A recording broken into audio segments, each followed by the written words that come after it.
이정미 헌법재판소장 권한대행이 오늘 6년간의 헌재재판관 임기를 마치고 퇴임했습니다. 헌정 사상 처음으로 대통령에 대한 파면 선고를 내린 지 사흘 만입니다. 대통령 파면에 대해 이 권한대행은 참으로 어렵고 고통스러운 결정이었다고 소회를 밝혔습니다. 이 권한대행은 그러면서 법의 도리는 처음에는 고통이 따르지만 나중에는 오래도록 이롭다는 중국 고전을 인용하며 이번 고통이 더 나은 민주주의로 가는 과정이 될 거라는 믿음을 밝혔습니다. 우리가 사랑하는 민주주의, 그 요체는 자신의 생각과 다르더라도 다른 사람의 의견을 존중하는 데 있다고 믿습니다. 저는 이번 진통을 통해 우리 사회가 보다 자유롭고 평등하며 보다 성숙하게 거듭나리라고 확신합니다.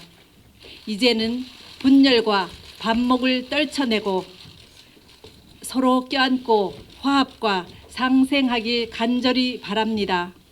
1987년 대전지법 판사로 임관한 이정미 권한대행은 2011년 당시 이용훈 대법원장의 지명으로 헌재재판관에 임명됐습니다.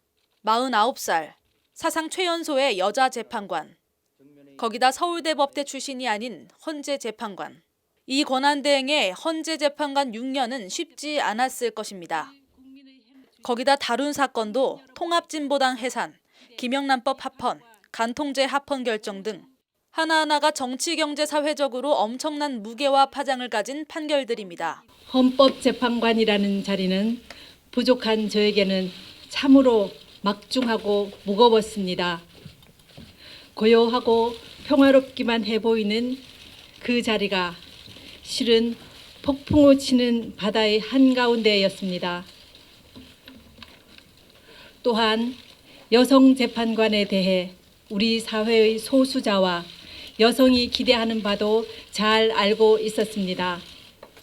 그런 때 어떤 판단이 가장 바르고 좋은 것인지 고민에 고민을 거듭하였습니다.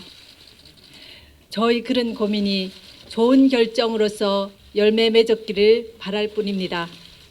이정미 재판관은 지난 1월 31일 퇴임한 박한철 전 헌재소장의 뒤를 이어 헌재소장 권한대행에 취임하며 박 대통령 탄핵 심판을 지휘합니다. 이 권한대행은 부드럽게 하지만 때로는 단호하게 재판을 지휘했고 이 과정에 헌재가 국회 대리인이냐는 등 대통령 측의 거듭되는 막말에 급기야 뒷목을 잡는 일까지 벌어지기도 했습니다.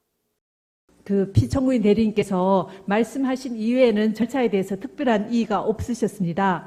그만큼 저희 재판이 공정하게 또 저희로서도 최선을 다해서 진행하기 위해서 노력해 왔다는 것은 이 법정에 계신 청구인 대리인이나 피청구인 대리인 그리고 방청객 여러분, 온 국민이 지금 동영상으로 다 보시고 계십니다. 해프닝의 앞건은 지난 10일 탄핵 심판 선고일 당일 이 권한대행이 머리에 헤어롤 2개를 달고 출근한 겁니다. 이날 헌재의 8대0 전원일치 대통령 파면 결정 이후 인터넷에선 이 권한대행이 헤어롤 2개로 8대0 파면을 암시한 거다. 인용이란 2글자의 초성이었다는 식의 글과 사진이 큰 인기를 끌고 있습니다.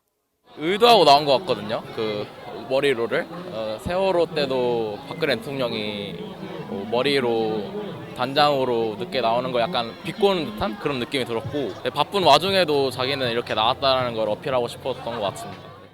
촛불 집회에 일부러 헤어롤을 달고 나온 참가자가 있었는가 하면 SNS에선 관련 패러디 사진이 큰 인기를 끌고 있습니다. 헤어롤의 착안에 이정미는 우리의 롤모델이라는 말이 나올 정도로 이 권한대행은 온라인과 오프라인을 넘나들며 인기 스타가 됐습니다. 이런 재밌는 해석과 이 권한대행의 인기는 법과 상식에 근거한 정의에 목말랐던 시민들의 감정이 이 권한대행에 투영돼 일시적으로 분출되고 있다는 분석입니다. 헌법재판소가 헌법 10조에 있듯이 모든 국민의 인간으로서 주는 그 가치를 보장하고 그것을 토대로 행복주권을 충족시켜 나가면서 국민들의 기대에 부응하는 그런 자세로 나아가면 더욱더 국민들이 성원하고. 오늘 이정미 권한대행의 퇴임으로 헌재는 이제 최선임인 김인수 재판관을 권한대행으로 선출해 당분간 7인 재판관 체제로 운용될 수밖에 없습니다. 헌재에 접수돼 처리를 기다리고 있는 사건 수는 현재 모두 840건이 넘습니다. 헌법 최고재판소이자 헌법수호의 보루로 헌재가 가야 할 길은 여전히 숨가쁘고 막중합니다. 법률방송 뉴스 김소희입니다.